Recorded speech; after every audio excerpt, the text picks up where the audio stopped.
بر محمد و آل محمد صلوات۔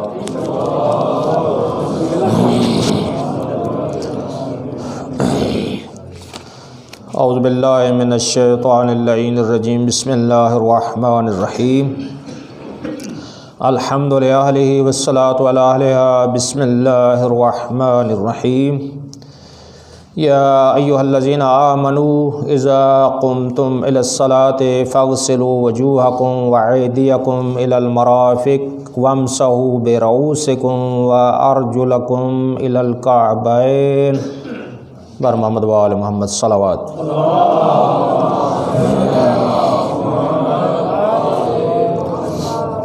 عزیزان گرامی، یہ سورہ مائدہ کی آیت نمبر 6 ہے، پارہ نمبر 6، آیت نمبر 6 سورہ مائدہ۔ یہاں حکم کنہیں دیا جا رہا ہے؟ یا ایہا الذین آمنوا، اے ایمان لانے والو۔ مومنین کو خطاب کیا جا رہا ہے۔ مومنین کون؟ جن کے امام یعصب الدین کل ایمان حضرت علی ابن ابی طالب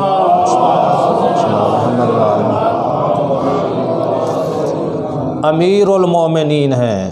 تمام عبادت کا مقصد ولائے آل محمد۔ اگر سینے میں محبت اہل بیت ہے تو اس کے تمام اعمال قبول ہوں گے، یہ شرط ہے۔ اگر محبت اہل بیت نہیں ہے تو کوئی عمل بھی قابل قبول نہیں ہے۔ قرآن میں جہاں جہاں آمنو لفظ استعمال ہوا ہے تو یہاں حکم ہے ان لوگوں کو جن کے امام امیر المؤمنین علی ابن ابی طالب ہیں۔ تو یہاں خطاب کیا جا رہا ہے موالین کو، محبین کو، جو مولا امام حسین علیہ السلام کی محبت اپنے سینے میں رکھتے ہیں، جو مولا کے غم میں ماتم کرتے ہیں اور گریہ کرتے ہیں، ان کے مصائب میں گریہ کرتے ہیں، ان کو خطاب کیا جا رہا ہے۔ تو فرمایا کیا؟ اے ایمان لانے والو، اذا قمتم، جب تم تیاری کرو، الی الصلاۃ، نماز کے لیے تیاری کرو، فاغسلوا، پس تم دھو لو، وجوہکم، وجہ کی جمع وجوہکم، وجوہ یہ مضاف ہے، کم مضاف الیہ، وجوہکم، تم اپنے چہروں کو دھو لو، وایدیکم، یاد کی جمع کیا ہے؟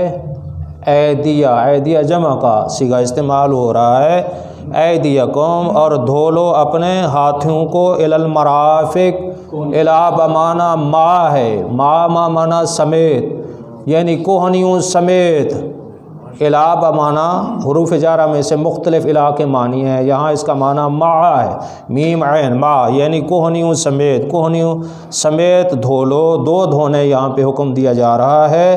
فرمایا وامسحوا، پس مسح کرو، برؤوسکم، راس ان کی جمع کیا ہے؟ رؤوس ہے، اور اپنے سروں کا، وارجلکم، اور پاؤں کا، الی الکعبین، ٹخنوں تک، کعبین یعنی ابری ہوئی جگہ کہتے ہیں، جسے گٹے کے قریب قریب یہ جگہ ہوتی ہے، کعبین اسے کہتے ہیں، ٹخنوں تک انہیں کیا کرو؟ مسح کرو۔ اور حدیث ہے مسحتان و غسلتان و مسحتان، اور وضو میں 2 دھونے واجب ہیں، 2 مسح واجب ہیں، یہ حدیث صحیح ہے۔ اہل سنت کتب کے اندر اس حدیث کا بہت سے حوالہ جات موجود ہیں۔ صلوات پڑھ لیجئے۔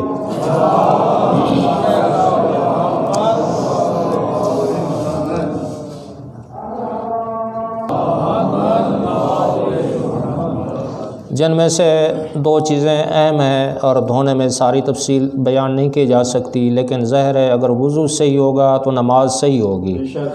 وضو صحیح ہوگا تو، اگر وضو صحیح نہیں ہوگا اللہ کے نام کو ہاتھ نہیں لگا سکتے۔ اگر وضو صحیح نہیں ہے حضرت محمد مصطفیٰ صلی اللہ علیہ وآلہ وسلم کے نام کو ہاتھ نہیں لگا سکتے، مولا علی کے نام کو ہاتھ نہیں لگا سکتے، جناب سیدہ کونین کے اسم مبارک کو ہاتھ نہیں لگا سکتے، اور 12 مہدہ معصومین علیہ السلام کے نام کو ہاتھ نہیں لگا سکتے، قرآن کو بھی حروف کو مس نہیں کر سکتے، اللہ کے نام کو بھی مس نہیں کر سکتے، نماز بھی آپ کی صحیح نہیں ہوگی۔ اگر وضو صحیح نہیں ہے بہت سی عبادات ضائع ہو جاتی ہیں۔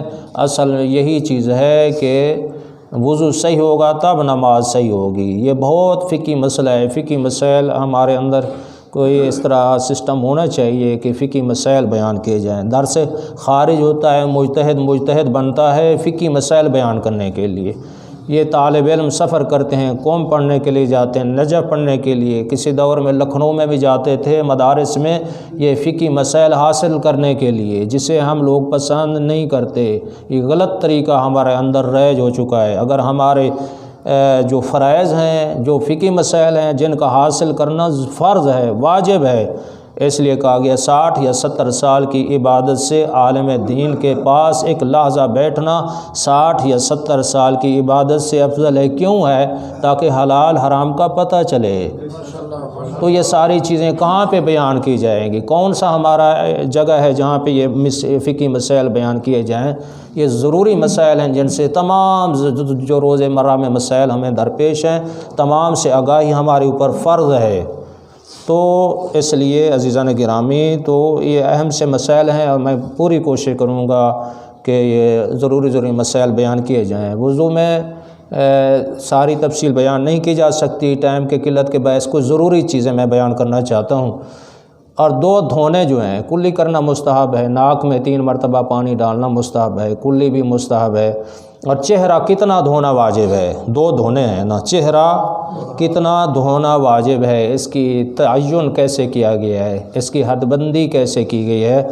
اور یہ ابہام اور وسطی ہے، یہ وسطی اسے کہتے ہیں، ابہام، یہ ابہام درمیانی کو وسطی کہتے ہیں، ابہام یہاں کہتے ہیں۔ ابہام اور وسطی یہ انگلی ہے، 2، اسے چہرہ اس کے درمیان میں جتنا آ جائے اتنا دھونا واجب ہے۔ لیکن اگر سائڈ پہ یہاں پہ تھوڑا سا رہ جائے تو اس کو بھی ہاتھ اس طرح لگانا چاہیے۔ اوپر سے نیچے پانی ڈالیں گے، یہاں پانی ڈالیں گے تو نیچے آئے گا، اور جو اس کے درمیان انگلی اور انگوٹھے کے درمیان چہرہ آ جائے گا اتنا دھونا واجب ہے۔ اور باقی بھی اگر چہرہ چوڑا ہے تو یہاں پہ ہاتھ لگانا پڑے گا۔ ہاں یہ قانون ہے، کسی کا اگر اور چہرہ چوڑا نہیں ہے، ہاتھ انگلی زیادہ لمبی ہیں تو پھر وہ کانوں تک پہنچ جاتی ہیں، تو کیا پھر کانوں تک دھونا پڑے گا؟ یا چہرہ جو ہے نا ہاتھ لمبے ہیں، یا ہاتھ چھوٹا ہے چہرہ چوڑا ہے تو یہاں تک بڑے مشکل سے انگلی پہنچتی ہے، تو پھر کتنا دھونا پڑے گا؟ تو عادتاً پھر کیا ہے، اتنا جسے چہرہ کہا جاتا ہے اتنا دھونا پڑے گا۔ پھر یہ شرط نہیں رہے گی کہ جتنا چہرہ، پھر چہرہ ہی دھونا پڑے گا۔ اگر ہاتھ لمبے ہیں چہرہ چھوٹا ہے، یا ہاتھ چھوٹے ہیں چہرہ چوڑا ہے، تو پھر عادتاً جسے چہرہ کہا جاتا ہے وہ دھویا جائے گا، اوپر سے نیچے پانی ڈالنا پڑے گا۔ اور کوہنیوں کا جو خصوصی مسئلہ ہے وہ کہاں سے ہے؟ یہ جسے کہتے ہیں کوہنی، یہ ہڈی، احتیاط یہ بھی دھوئی جائے، اوپر سے نیچے پانی ڈالا جائے، یہ بھی دھوئی جائے۔ تو اسی طرح سر کے مسح کے بھی 2 مسئلے ہیں، ایک 4 حصے ہیں سر کے ہیں، ایک سامنے والا ہے، دائیں بائیں اور پیچھے 4 حصے ہیں۔ سامنے والے حصے پہ کیا کرنا پڑے گا؟ مسح کرنا پڑے گا۔ اور پاؤں کا بھی جو ہے نا ٹخنوں تک مسح کرنا پڑے گا۔ لیکن ان میں یہ ہے سب سے پہلے قصد قربت ہے، نیت ضروری ہے، وضو سے پہلے نیت ضروری ہے۔ نیت صرف یہ رضا خدا، اگر وضو کرتے وقت یہ نیت ہو کہ میرا چہرہ بھی دھل جائے، صاف ہو جائے، اور وضو بھی ہو جائے، اللہ بھی راضی ہو جائے، تو میرا چہرہ بھی صاف ہو جائے، یہ نیت کر کے وضو کریں گے تو وضو صحیح نہیں ہوگا۔ فقط خالصتاً قربتاً اللہ، قربتاً اللہ، رضائے خدا، حکم خدا، خوشنودی خدا کی خاطر ہم وضو کر رہے ہیں۔ لیکن جو ضروری بات ہے میں بڑا تیزی سے جلدی سے بیان کر رہا ہوں، وہ جو ضروری مسائل ہیں۔ وضو میں 13 شرطیں ضروری ہیں، اگر وہ 13 شرطیں ہوں گی تب وضو صحیح ہوگا، اگر ان میں سے ایک شرط نہیں رہے گی تو وضو بھی صحیح نہیں ہوگا۔ ان 13 شرطوں کا حاصل کرنا ضروری ہے۔ سب سے پہلے جس پانی سے وضو کر رہے ہیں پانی پاک ہو، پانی کیا ہو؟ پاک ہو، نجس پانی سے وضو نہیں ہوگا۔ اور دوسری شرط یہ پانی مطلق ہو، یہ ایک فقہی اصطلاح ہے، مطلق اسے کہتے ہیں جو مضاف نہ ہو، یعنی ایسا پانی جس میں رنگ ڈالا گیا ہو اس سے بھی نہیں ہے، یا ایسا جو جوس ہو کسی چیز سے لیا گیا ہو اسے ہم کیا کہتے ہیں؟ مضاف پانی۔ مطلق کی ضد کیا ہے؟ مضاف پانی سے وضو نہیں ہوتا۔ خالص پانی ہو، مضاف یا جوس ہو یا چینی ملا دی گئی ہو یا رنگ ملا دیا گیا ہو تو اس سے بھی وضو صحیح نہیں ہے۔ نمبر 3 مباح ہو، پانی غصبی نہ ہو۔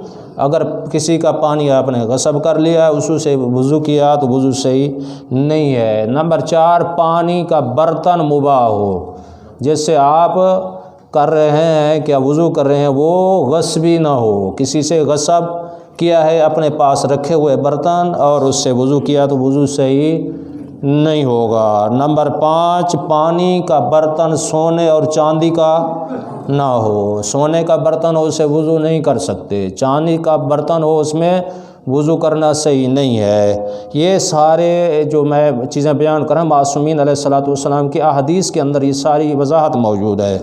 تو فرمایا نمبر 6 اعضاء پاک ہوں، اعضائے وضو پاک ہوں۔ اگر وضو کرنا ہے، اگر ہاتھ نجس ہے پہلے ہاتھ کو پاک کریں گے، ایسا نہیں کہ وضو شروع کر دیں گے، ایسا نہیں ہوگا۔ پہلے اعضاء کو پاک کریں پھر کیا کریں؟ بعد میں وضو کریں۔ اگر کوئی زہری نجاست ہے تو اعضائے وضو کرنے سے پہلے پاک ہوں۔ نمبر 7 پانی پہنچنے میں کوئی چیز مانے نہ ہو۔ انگوٹھی ہے، اگر یقین ہے اسے حرکت دینے سے پانی نیچے پہنچ جاتا ہے تو پھر ٹھیک ہے۔ اگر یہ آپ کو یہ احتمال ہے کہ ہو سکتا ہے اس کے نیچے پانی نہ پہنچے تو پھر اسے حرکت دیں یا اتاریں تو پھر وضو کریں۔ یا چکناہٹ لگی ہوئی ہے جو مانے ہے، چکناہٹ کو بھی دور کرنا، تیل ہے یا اس طرح کی کوئی چیز ہے اسے ضروری ہے۔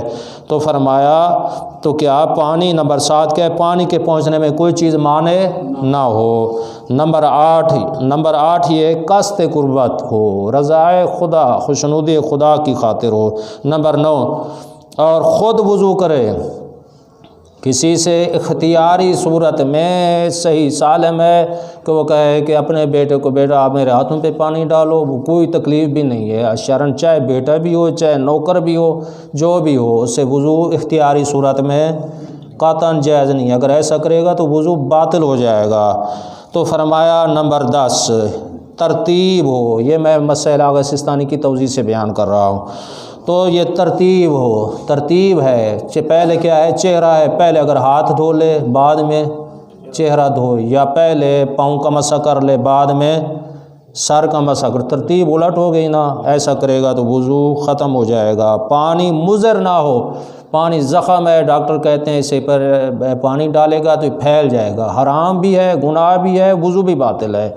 لا ضرر ولا ضرار فی الاسلام، اسلام میں کسی کو ضرر پہنچانا بھی جائز نہیں ہے اور اپنے آپ کو ضرر پہنچانا جائز نہیں ہے، تو یہی قاعدہ رہے گا۔ یہ اس صورت میں قطعاً جائز نہیں ہے کہ اگر پانی اس کے لیے مضر ہو، خطرناک ہو، بیماری پھیلتی ہے، وضو بھی صحیح نہیں ہے اور جائز بھی نہیں ہے ایسا کرنا۔ اور نمبر 12 پے در پہ وضو کرے، اکثر ہوتے ہیں وضو کرتے کسی کہانی شروع کر دیتے ہیں، باتیں بھی ٹوٹیوں پہ کرتے رہتے ہیں، وہاں وضو کریں فلانے کا کیا حال ہے ایسا ہے، پھر گپیں پھر مذاقیں پھر اس طرح کی باتیں، پھر ٹھہر جاتے ہیں، تھوڑا سا ہاتھ دھو لیا بیٹھ گیا، چہرہ دھو لیا بیٹھ گیا، درمیان میں کافی فاصلہ آ گیا تو یہ وضو صحیح نہیں ہے۔ یہ پے در پہ وضو ہونا ضروری ہے، ایک دھوئے اس کے بعد دوسرا دھوئے، اتنا تاخیر نہ کرے کہ عرف میں کہا جائے یہ کھیل رہا ہے تو وضو نہیں کر رہا، یہ فاصلہ درمیان میں عرف عام اسے کہے تو وہ صحیح نہیں ہے۔ نمبر 13 آخری شرط یہ ہے کہ نماز کا وقت وسیع ہو، اور وضو اگر وضو کرتا ہے تو وقت نکل جائے گا تو پھر کیا ہے اس کے فوراً تیمم کر لے جہاں کھڑا ہے، اگر کہیں جاتا ہے وقت نکلتا ہے تو پھر وضو نہیں ہے، وضو کو اور نماز کا وقت کافی ہو تب وضو ہے۔ اگر وضو کا ٹائم نہیں بچتا نماز کا ہے تو فوراً جہاں پہ ہے فوراً تیمم کرے اور نماز پڑھے۔ وآخر دعوانا ان الحمد للہ رب العالمین، اللہم صلی علی محمد وآل محمد وعجل